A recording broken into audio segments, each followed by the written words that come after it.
Welcome to our 10-minute guide on Tempo Mage. Tempo Mage is a synergy-based tempo deck that relies on small creatures and small spells to gain incremental tempo advantage. AKA, we use cheap and efficient cards to maintain initiative on the board, while also using synergistic combos to keep our resources topped off. So Ray of Frost is, let's take that as a super common tempo spell. It's 1 mana. It doesn't do any damage just for its 1 mana cost, but it freezes a minion, removing their initiative, no matter what the size of this minion is. So that allows us to dictate the pace of the game for a very small investment. Additionally, we have synergy with our Ray of Frost spell with something like a Mana Cyclone, where when we play the Mana Cyclone, we draw the card back. So if we combo something like Sorcerer's Apprentice to reduce all of our small spells by 1, and then we play a number of spells. We Ray of Frost a couple of things to freeze them in place. We maybe use a Brain Freeze to finish off a minion, maybe discover a spell with Magic Trick, or discover a spell damage minion with the Lab Studies card. And then we play Mana Cyclone, and we've put a 3/2 and a 2/2 on the board, and we've also frozen their board, done some damage to it, and redrew all of the spells that we played. So we are both going to be ahead on tempo, and we're going to go be ahead on card advantage as well. That is a fantastic place to be. Games of Hearthstone often are a very striking balance between tempo and value. So initiative on board being tempo, and value being card advantage, cards in hand. And so the war between these two, as we try to reduce our opponent's life total to 0, often is the crux of many games. This deck actually allows us to do both at the same time.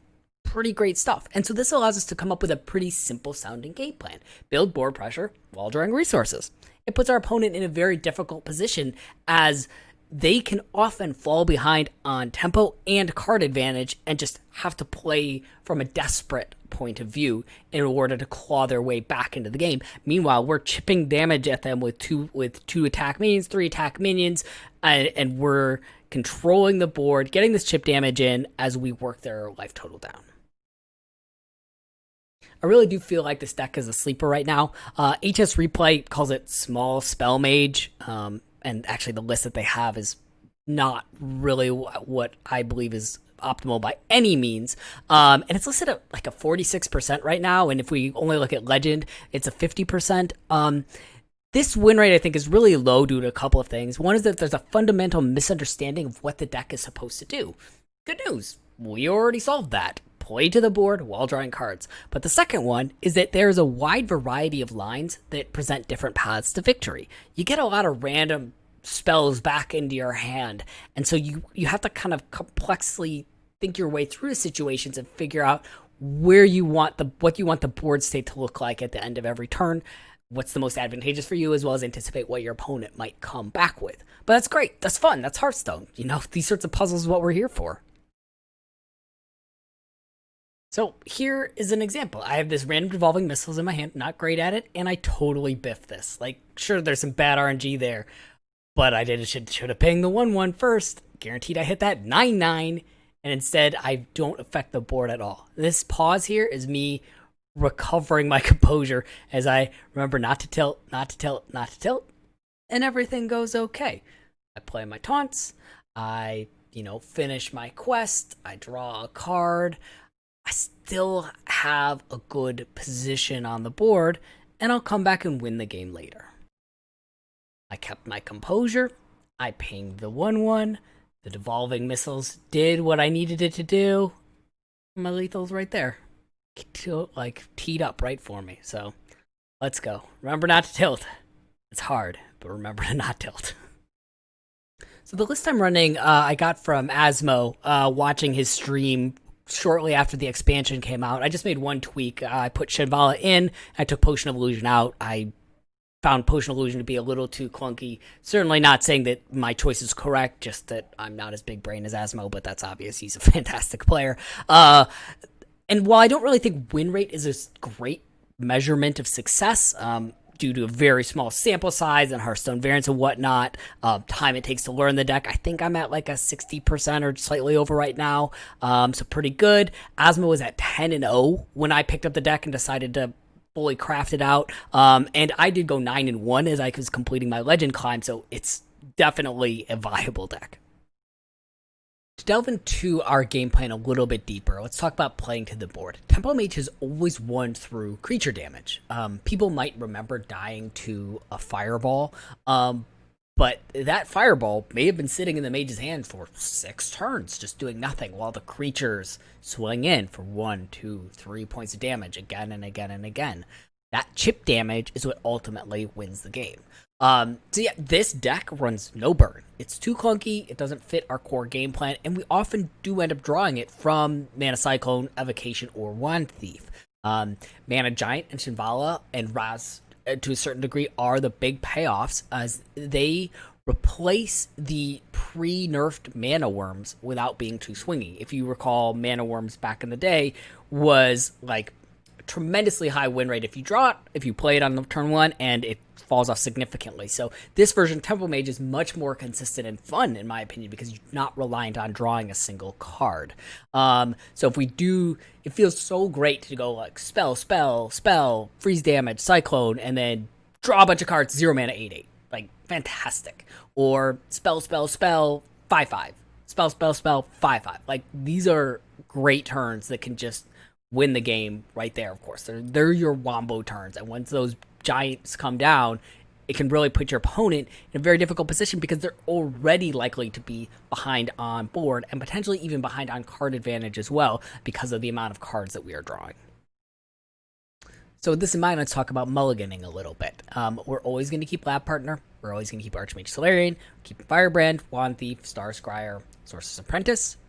Almost certainly we're going to keep Firebrand and Shambhala, and then we likely keep Cyclone with Sorcerer's Apprentice. We keep the creatures. The creatures are the most important part of this deck. We keep tempo by protecting our creatures and making good trades. Just basic Hearthstone. So in the early game, we're going to want to take the board right away.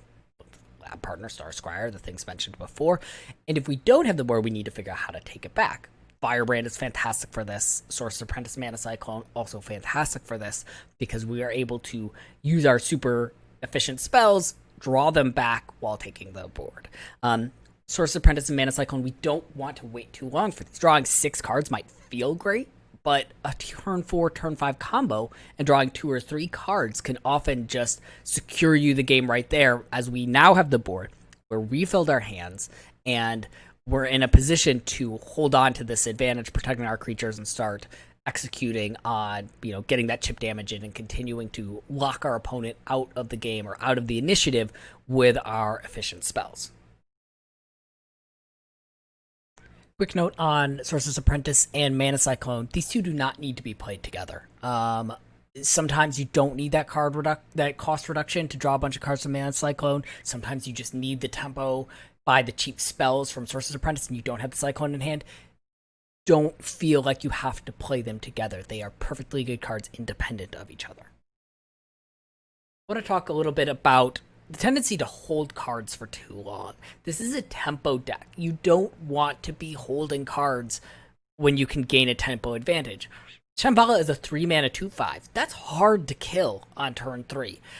So playing that, and then with the potential of either the next turn getting a 5/5, or your opponent spending a lot of resources trying to get that off the board, can be an excellent play. Frost Whisper is the same way, a 5-mana 3/6. Like, if there's an empty board, your opponent is going to likely have to spend their entire turn removing that, and if they can't remove it, then you're just going to continue to gain value off of it. Giants are a similar way. Sometimes you just want to play 4-mana 8/8. 4-mana 8/8 is great. 5-mana 8/8 is great. You don't always have to go for the biggest plays possible in order to get this deck working. Remember, tempo, tempo, tempo. It's right in the name of the deck. So matchup data is not included in this guide. It's something that I'll be putting together as I aggregate more games. This early into the expansion, it's hard to nail down exactly what the different classes are going to look like. So let me get back to you on that one. I'll make another video specifically focusing on a couple different matchups, maybe one matchup, maybe all of them. Not quite sure yet, but that'll come down the line. And that concludes our Tempo Mage 10-minute guide. If you enjoyed this content, you learned something, please like and subscribe. That's a big help. But thanks for watching. Bye-bye.